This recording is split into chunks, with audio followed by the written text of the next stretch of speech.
Hello, ladies and gentlemen. Welcome back to another episode here on European Confessions. The following story that you're going to be listening to, it was sent to me by one of our dear sister. The translation reads like this. Hello, how are you? Can you please post my own story as anonymous? My name is Tande, not a real name. I am a 32-year-old woman from South Africa. I never thought that I'll be the type to get caught up in something like this. I always considered myself as a rational person, the kind who did not believe in dark magics and even rituals, but love as a way of blinding you to the truth. And now I am trapped in a nightmare that I can't even escape. I hope that by sharing my story, I can find some peace, or at least to warn others to avoid the path that I took. It all started when I started dating one of this other guy that my sister was working with. So my sister, she was a controller for a trucking company, and at that logistic company, that was where my boyfriend was working. I'll call T. So he was working there as a truck driver. So there was one day when we went to meet with T because the truck had stuck by the side of the road, and my sister had been sent by her boss to go and give Tim some water because he was in a place where there was no water as well as no food, but he was close to the place where my sister is staying. So my sister then said, let us go together. We then got into the car, we bought some fast food, we bought some water, we went there. It was like love at first sight. The moment that we got out of the vehicle, the guy, he was just there, and he looked dark and handsome, and I just fell in love with him. We kept on looking at each other, and the way that he was speaking with my sister, and it just made me to want him. And then that was when I asked for his phone number. Even my sister, she laughed at me with the way that I was confident in asking a man for his phone numbers. But I had seen that this was the guy that I wanted, and I did not want to waste that opportunity. After we had exchanged our phone numbers, I lied to my sister that there were things that I wanted to hear from him, but my sister knew that I had crushed on him. So we kept on talking on WhatsApp with Tim, and he had a way of making me feel like I was the only woman in the world. The guy, he was from Zim, and whenever I'll be chatting with him, I really felt so nice. And then he kept on telling me a lot of stories about the way that he grew up and his struggles in life. And I saw that indeed he had a bright future in front of him, because he was telling me that he wanted to build a very big business, and he had very big plans, and he was melting my heart each and every time when he would tell me about his plans. So he told me that he wanted me to be a part of his plans, and I was flattered, and before long I found myself deeply in love with him. I fell pregnant, and I then gave birth.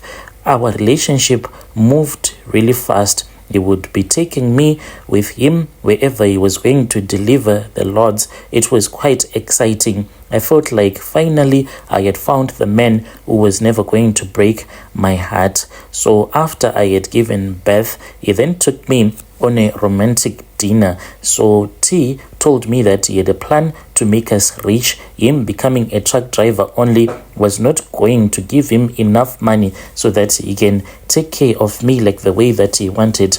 I assured him, and I told him that I was fine, I was happy with the way that he was taking care of me, but he said that he felt as if it was not enough. He told me that he knew about this other man who could help us, because we were supposed to start our own trucking company and we can have a lot of money. Let us become millionaires, he told me. He explained that for us to become millionaires, we needed to go to Zim. So since he was going to be changed and he was going to become a long distance truck driver, I am someone who is very jealous. When he told me that he was going to be a cross-border doing the long distance routes, I was really heartbroken. He said, it is fine, I can ask for permission, then we can go together. I had my reservations of traveling into another country, but I was in love. I wanted to believe that my man, whatever he was doing, was right, and we could have everything that we ever dreamt of. He made it sound like this was a once-off thing. After returning back from his country, we were going to be filthy rich. I agreed to go with him, and when we went to his country, then he left the truck at the place where he was going to get another lot. That was when we went to his village. We arrived at his village, a very small village, and he arranged for us to meet with the Sangoma. But what bothered me, I thought that this was going to be an opportunity to meet up with one of his auntie, who is the last one who is staying in the village. The rest of his relatives, they are staying in the city. But he avoided his auntie, and he said that we were not supposed to go and see his auntie. Right there, I should have known that this was a blood money-making ritual that was about to take place, to go to your village and then you avoid meeting your auntie. And we met with the Sangoma, who was an old man, and he told us clearly that the ritual was going to require some sacrifices. And then, as for my man, he then pulled out a bundle of cash. And then after that, that was when we were told that we needed to perform the ritual, which was very terrifying, to eat a chicken alive, uncooked. That was what we were told. He was given a knife, and after he had been given a knife, he told me that I was supposed to assist him. I am someone that is really scared of slaughtering, especially chickens, but I had to be brave in that moment. I was holding the chicken whilst he was slaughtering it. After he had slaughtered the chicken, there was this other big clay plate. He just placed the chicken in there, and then we waited for the instructions from the traditional healer whilst we were sitting down. The healer then told him in their language, as they were speaking, that we were supposed to eat. He then told me that we were supposed to eat the chicken without even removing the feathers. I thought that I was going to vomit. The healer then gave us some charms that we were supposed to drink.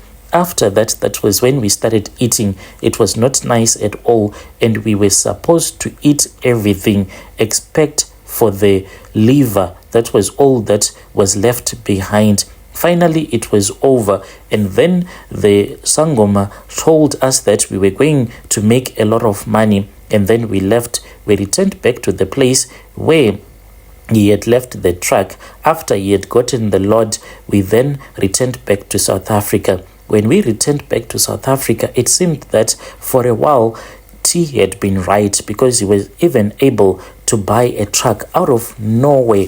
As for me, I started winning lotteries. I started small, winning some lotteries, and then I won big, and I started my small restaurant, and I was just getting lucky. People would just come to me and they would just give me money. So I really thought that this was a way that T had used the universe so that everyone can just shower us with their money.